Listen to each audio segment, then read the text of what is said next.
Everyone. आज हम molecular basis of inheritance chapter पढ़ेंगे। ये एनसीईआरटी बायोलॉजी 12th का चैप्टर है, चैप्टर नंबर 6। देखिए, चैप्टर 5th में आपने देखा था कि जो क्रोमोसोम्स, 11th में भी आपने क्रोमोसोम्स के बारे में पढ़ा था। क्रोमोसोम्स जो होते हैं एक ह्यूमन सेल में 46 प्रेजेंट होते हैं। ये क्रोमोसोम्स जो हैं ये किससे मिलकर बने होते हैं? क्रोमेटिड।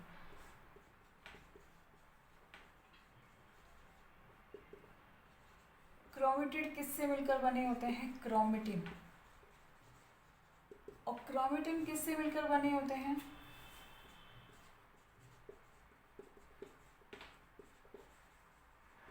DNA plus protein. और प्रोटीन भी वो कौन सा होता है? Histone protein. ठीक है, तो डीएनए हिस्टोन प्रोटीन। और इस जो डीएनए में, इस डीएनए को हम क्या कहते हैं? Unit of inheritance. ठीक है, इस क्रोमोसोम्स पर जीन्स प्रेजेंट होते हैं। ठीक है, जो क्या करते हैं, पेरेंट से प्रोजेनी में ट्रांसफ़र होते हैं। उसी को हम क्या कहते हैं? इनहेरिटेंस। तो इस चैप्टर में ये जो जीन्स हैं, ये जीन्स किससे मिलकर बने हैं? डीएनए से। डीएनए का ऐसा कौन सा करैक्टर है जो जीन बना रहा है? कैसे ये सीक्वेंस चेंज होता है? क्या होता है डीएनए? तो इस चैप्टर में हम ये मॉलिक्यूलर बेसिस यानी मॉलिक्यूलर स्ट्रक्चर स्टडी करेंगे कि डीएनए क्या है। डीएनए की हिस्ट्री की बात करें तो एफ मिशर साइंटिस्ट थे। उन्होंने पस सेल में से, जो मवाद सेल होती है, उसके न्यूक्लियस में से एक थ्रेड लाइक स्ट्रक्चर को देखा। एक थ्रेड लाइक स्ट्रक्चर कहाँ से देखा उन्होंने? न्यूक्लियस। और उसे नेम दे दिया न्यूक्लिन। और उन्होंने क्या कंक्लूजन निकाल दिया कि ये न्यूक्लिन जो होता है ये ऑल लिविंग सेल्स में प्रेजेंट होता है। कि ये थ्रेड लाइक स्ट्रक्चर है, ये ऑल लिविंग सेल्स में प्रेजेंट होता है। न्यूक्लिन नेम क्यों दिया था? क्योंकि उन्होंने कहाँ से आइसोलेट किया था? न्यूक्लियस से आइसोलेट किया था और उसे नेम दे दिया था न्यूक्लिन। अब इसी न्यूक्लिन नेम को ऑल्टमैन ने कह दिया था न्यूक्लिक एसिड।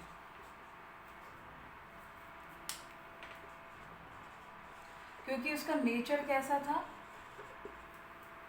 एसिडिक था, इसलिए इसे नेम दे दिया न्यूक्लिक एसिड।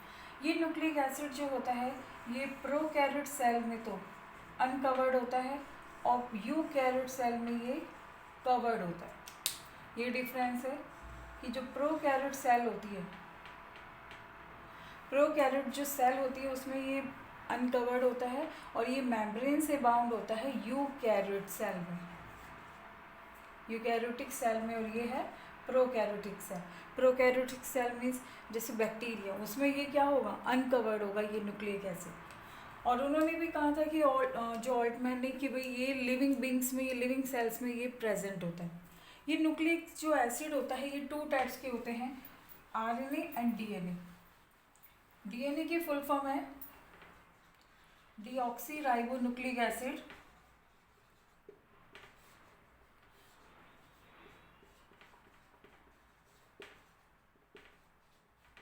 और आरएनए की फुल फॉर्म है राइबो न्यूक्लिक एसिड।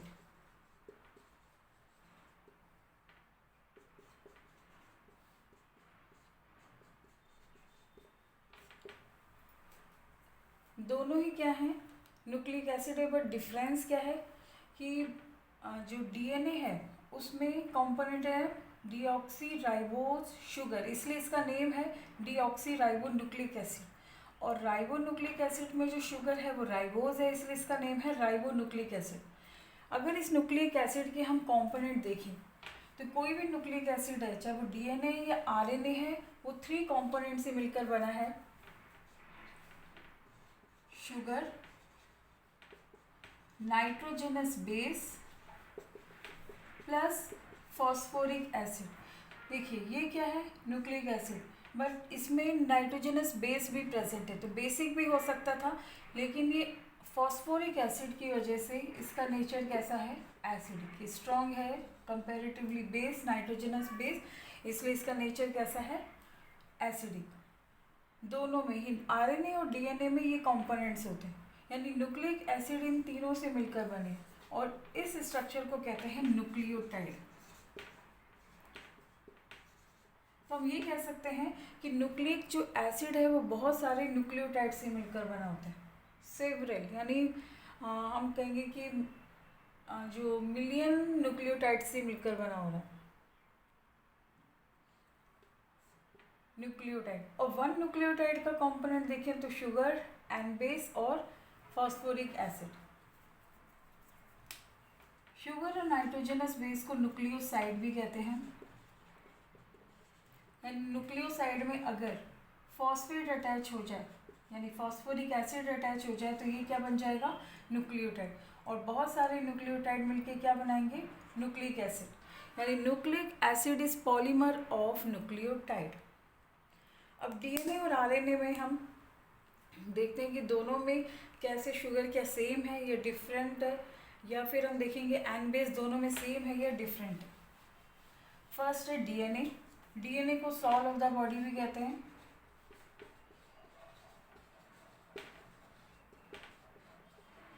नेम अभी बताया ही था, डीऑक्सीराइबोन्यूक्लिक एसिड। डीएनए किससे मिलकर बना हुआ है, बहुत सारे न्यूक्लियोटाइड, यानी हम पॉलीन्यूक्लियोटाइड कहते हैं। और one nucleotide is equal to sugar plus nitrogenous base plus phosphoric acid. सबसे पहले बात करते हैं हम शुगर की। वन बाय वन देखेंगे कि एन बेस क्या है, फॉस्फोरिक एसिड किस फॉर्म में है और शुगर कौन सी प्रेजेंट है। देखिए डीएनए अभी बताया था कि इसके अंदर कौन सी शुगर प्रेजेंट है, डीऑक्सीराइबो शुगर। ये 5 कार्बन शुगर है, तो इसलिए हम पेंटोज शुगर भी कहते हैं। ये रिंग फॉर्म में प्रेजेंट है, ठीक है। ये रिंग फॉर्म में कैसे, इस तरह से देखो, ये जो क्या हो रही है, यहाँ पर कॉर्नर कार्बन को डिनोट करते हैं, 1 2 3 4, ये तो 4 कार्बन हुए। 5th is here, 5th carbon यहाँ पर है।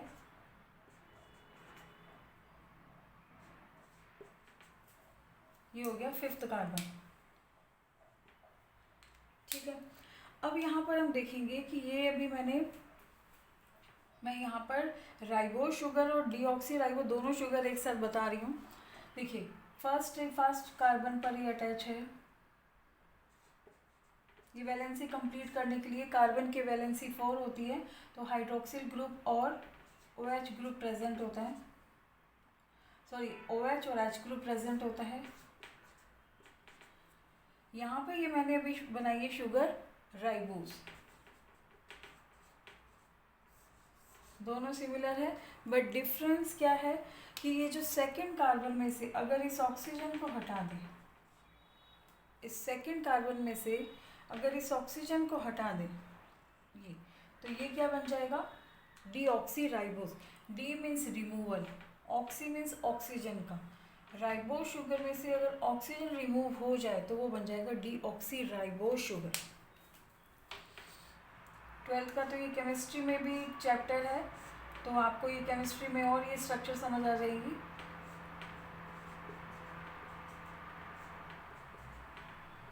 देखिए यहाँ पे मैंने अब OH जो ग्रुप है ये हटा दिया है,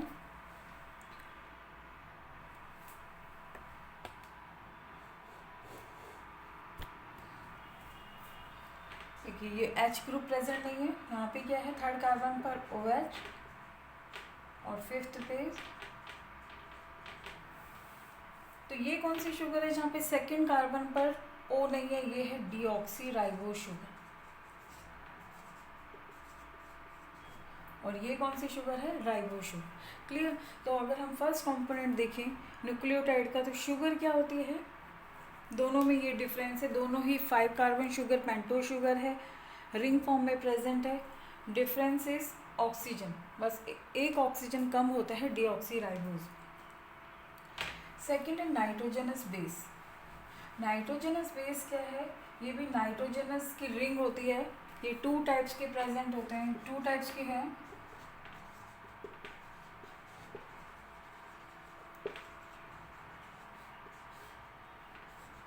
प्यूरिन और पिरीमिडिन।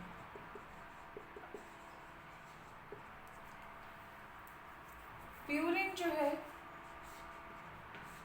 वो भी 2 टाइप्स का होता है, ग्वानिन एंड एडेनिन। और पिरिमिडिन 3 टाइप्स के होते हैं, साइटोसिन,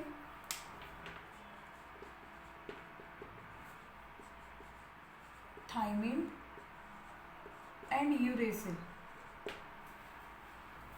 ग्वानिन और एडेनिन जो कि क्या है, प्यूरिन, ये दोनों में ही प्रेजेंट होते हैं, डीएनए में भी और आरएनए में भी।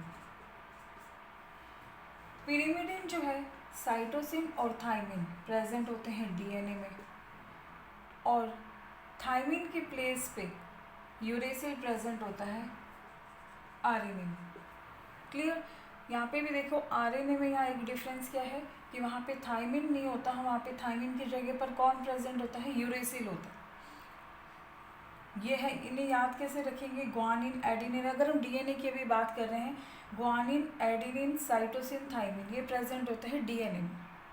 ठीक है, इसे हम ऐसे भी याद रख सकते हैं कि ग्वानिन और एडेनिन क्या है, प्यूरिन, गप्पू नेम से। ठीक है, ग्वानिन और एडेनिन क्या है, प्यूरिन। साइटोसिन और थाइमिन प्रेजेंट होता है डीएनए में, और थाइमिन की जगह पे, थाइमिन नहीं होता है आरएनए में, क्या होता है, यूरेसिल। अब यहाँ पर देखिए कि डीएनए में ये दोनों नाइट्रोजनस बेस जो है पेयरिंग करते हैं। कैसे पेयरिंग करते हैं, यानी प्यूरिन जो है वो पेयरिंग करता है पिरिमिडिन से बाय डबल और ट्रिपल हाइड्रोजन बॉन्ड। जैसे अभी हमने पढ़ा एडेनिन ग्वानिन, यहाँ पे पढ़ा साइटोसिन थाइमिन। ठीक है, तो एडेनिन जो है वो पेयरिंग करता है थाइमिन से bye double hydrogen bond.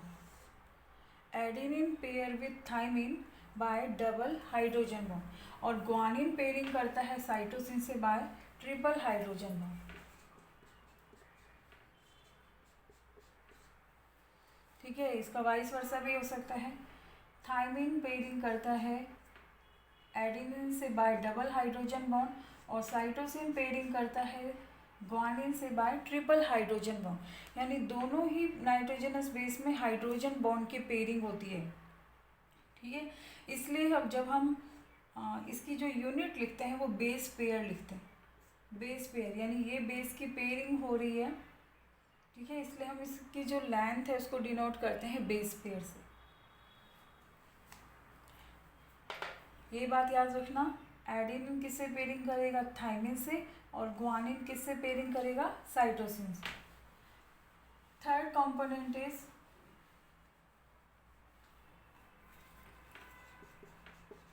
H3PO यानी फॉस्फोरिक एसिड।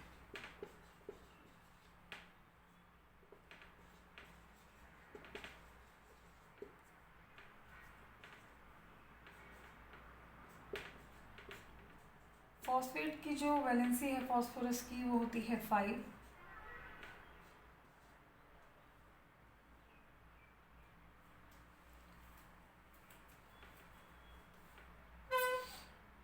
और हाइड्रोजन की जो है हो गई 4,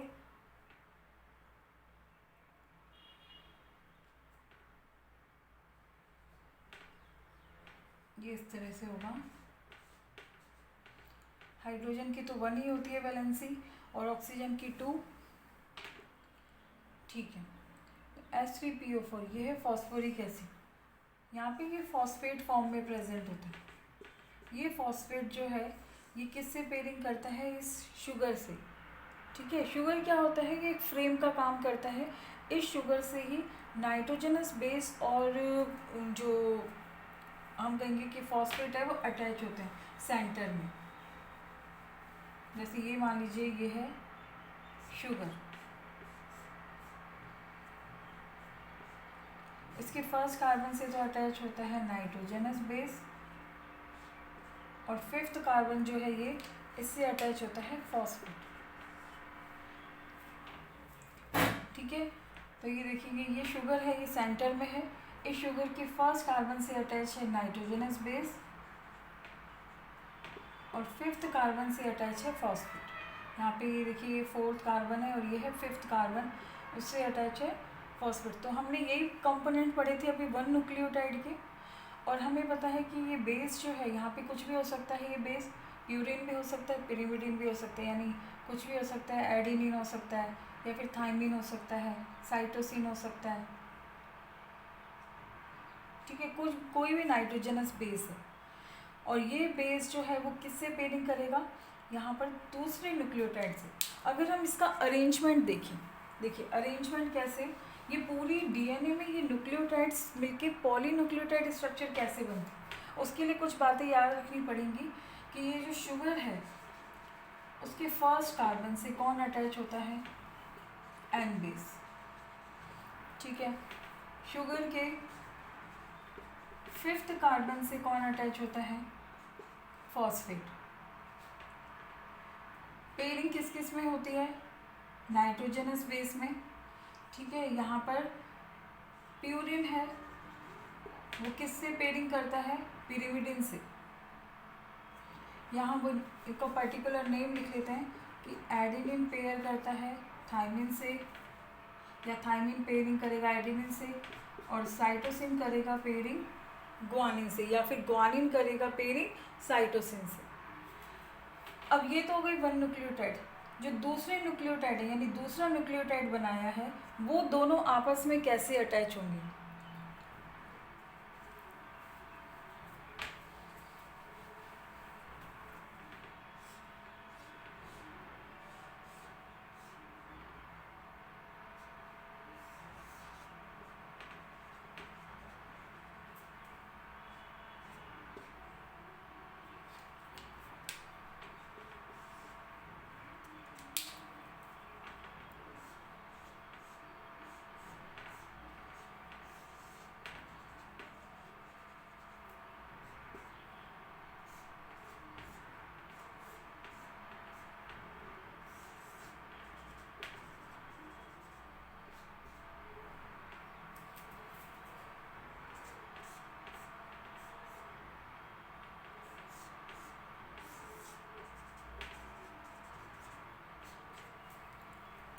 अब देखिए,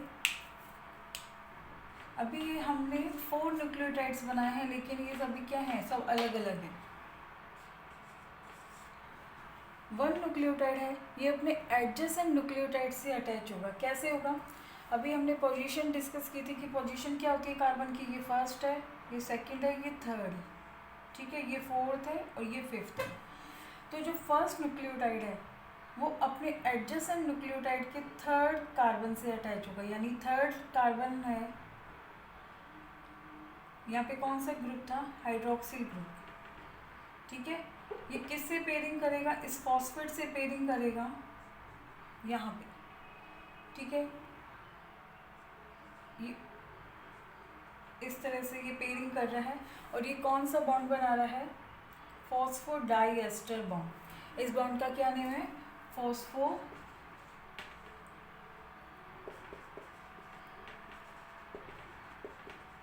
डाइएस्टर बॉन्ड, ठीक है। दोनों जो एडजेसेंट न्यूक्लियोटाइड के बीच में है। यहाँ पे मैंने 4 क्यों लिए हैं कि हम यहाँ पे 4, अगर हम जो भी हमने प्यूरिन और पिरिमिडिन पढ़े हैं, अगर हम वही लिख लें यहाँ पे नेम,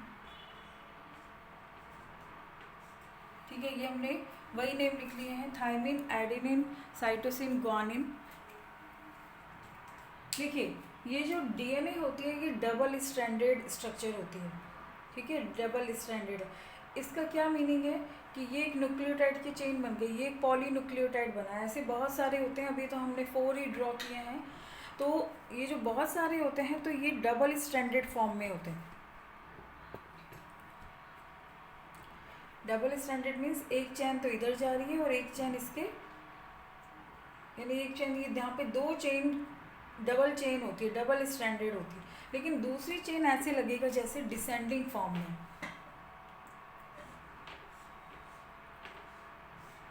हमें ये पता है कि इस नाइट्रोजनस बेस के सामने नाइट्रोजनस बेस आता है, यानी फर्स्ट कार्बन ही आएगा। तो फर्स्ट कार्बन के लिए शुगर का, ये देखिए ये फर्स्ट कार्बन आया है, ये फर्स्ट अगर हम इसको बोलेंगे तो ये कौन सा है सेकंड, ये कौन सा है थर्ड, ये कौन सा है फोर्थ और ये है फिफ्थ। ठीक है,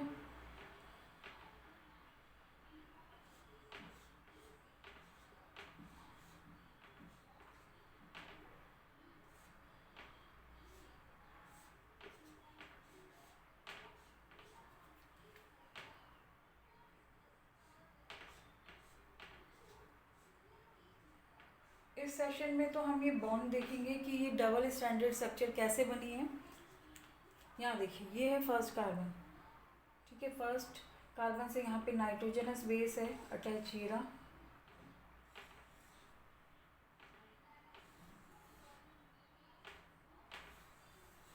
ये नाइट्रोजनस बेस है। अब यहाँ पर थाइमिन है तो ऑब्वियसली यहाँ पे कौन सा नाइट्रोजनस बेस होगा, एडेनिन, क्योंकि थाइमिन किससे पेयरिंग करता है, एडेनिन से। अगर यहाँ पे साइटोसिन है तो यहाँ क्या है, ग्वानिन। यहाँ एडेनिन है तो यहाँ पे थाइमिन, यहाँ ग्वानिन है, यहाँ साइटोसिन। ठीक है, बॉन्ड भी देख लेते हैं। ये आप फिर ध्यान देना, ये फर्स्ट कार्बन है, फर्स्ट कार्बन से अटैच है ये नाइट्रोजनस बेस। ये फर्स्ट है, सेकंड है, थर्ड है, फोर्थ है। अभी भी इनको भी जोड़ेंगे हम। थाइमिन करता है एडेनिन से pairing bye double hydrogen bond, cytosine triple, double triple. ऐसा नहीं है कि ये चारों इस तरह से हो सीक्वेंस में, ग्वानिन भी हो सकता है, सिर्फ एडेनिन ही हो सकता है, एडेनिन थाइमिन भी हो सकता है, कोई भी यहाँ पे नाइट्रोजनस बेस हो सकता है। ऐसा कोई फिक्स नहीं है कि ये इसी फॉर्म में होगा, नहीं। ये फर्स्ट है, ये सेकंड है, थर्ड है। थर्ड पे हमें पता है कि क्या प्रेजेंट था, OH ग्रुप था। अगर यहाँ पे ये और न्यूक्लियोटाइड स्ट्रक्चर है तो ये अपने उस एडजेसेंट न्यूक्लियोटाइड से अटैच होगा, लेकिन यहाँ पे अभी फ्री है, कोई ऊपर अभी हम न्यूक्लियोटाइड नहीं बनाया है तो ये फ्री रहेगा, तो यहाँ पे OH ग्रुप रहेगा। अब यहाँ पे देखिए ये है फिफ्थ कार्बन। इस फिफ्थ कार्बन से कौन अटैच है, फॉस्फेट। ये न्यूक्लियोटाइड स्ट्रक्चर है। देखिए ये शुगर के फर्स्ट कार्बन से नाइट्रोजनस बेस, शुगर के फिफ्थ कार्बन से फॉस्फेट अटैच। यहाँ पे भी देखिए फॉस्फेट अटैच, शुगर के फिफ्थ कार्बन से फॉस्फेट अटैच, फॉस्फेट अटैच। अब हमें इन दोनों को अटैच करना है, इन दोनों न्यूक्लियोटाइड को। यहाँ पे हमने क्या किया था, जो फर्स्ट न्यूक्लियोटाइड है उसके थर्ड कार्बन और जो फिफ्थ कार्बन है उसके फॉस्फेट में पेयरिंग हो रही है। यहाँ पे भी वही होगा, ये फिफ्थ कार्बन का फॉस्फेट है, ये इस कार्बन के थर्ड पार्ट से यानी थर्ड पोजीशन से पेयरिंग करेगा।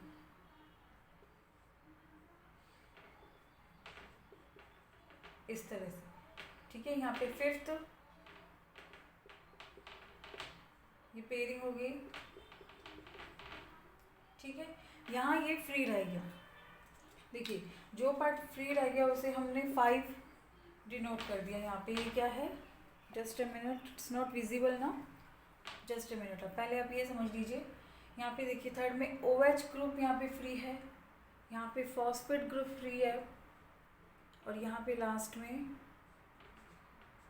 OH ग्रुप फ्री है। कभी भी हम जब DNA की स्ट्रक्चर आपने देखी होगी तो आपने क्या देखा होगा कि एक एंड तो 5 प्राइम एंड 3 प्राइम एंड और एक 3 प्राइम एंड तो 5 प्राइम एंड रन करता है। ये एक्चुअल में क्या होता है, देखिए ये कार्बन की वही पोजीशन ही है। आप यहाँ देखेंगे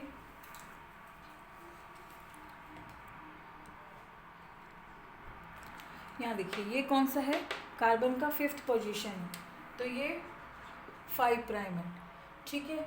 अगर हम इस न्यूक्लियोटाइड को देखें लास्ट में, तो यहाँ देखिए आप कौन सा यहाँ पे फ्री हो रहा है, थर्ड पोजीशन यानी हाइड्रोक्सिल ग्रुप, ठीक है। तो यहाँ पे OH ग्रुप जो फ्री है इसलिए इसे हमने बोल दिया है 5 prime end to third prime end. आप इस न्यूक्लियोटाइड को कितना भी लॉन्ग बना लें, लेकिन हमेशा क्या होगा, अगर 5 प्राइम एंड से स्टार्ट हो रहा है तो ये एंड किस पे होगा, 3 प्राइम एंड पे। एंड प्राइम एंड इसे बोलते हैं प्राइम एंड, ऐसे 3 प्राइम एंड। इसका प्राइम एंड क्या है 3, और ये कौन सा था, फिफ्थ। इस साइड देखते हैं, यहाँ ये देखिए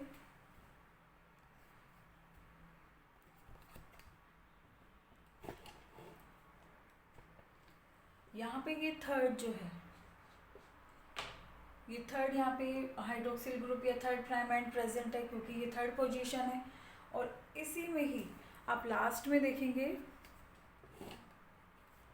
यहाँ पे ये क्या फ्री हो रहा है, फिफ्थ। तो हम देखेंगे कि एक जो हमेशा 5 prime end to 3 prime end run करेगा एक स्ट्रैंड, और दूसरा क्या होगा 3 prime end to 5 prime end run करेगा।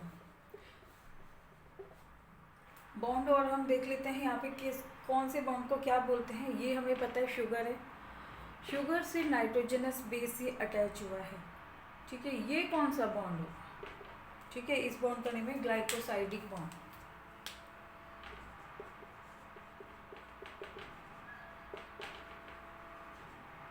ये कौन सा, दोनों बेस पेयर, यहाँ पे बेस पेयर भी इसलिए हम बोलते हैं कि दोनों बेस की पेयरिंग हुई है।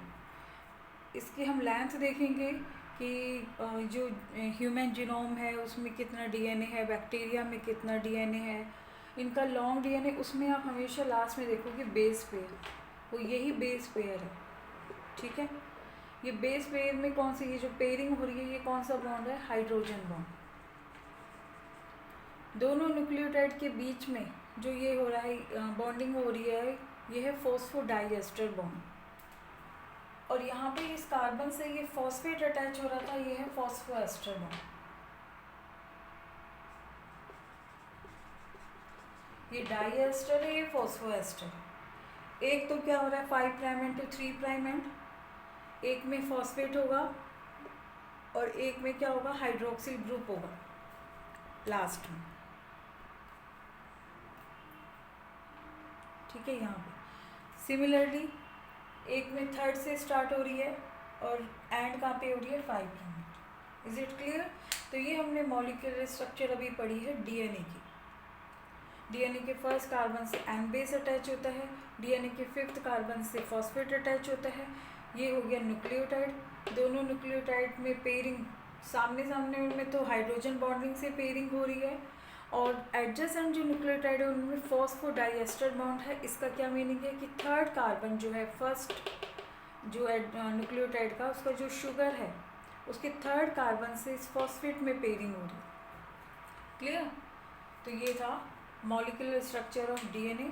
ऐसे हम आर्गेनिक स्ट्रक्चर अगले वीडियो में करेंगे। Thank you.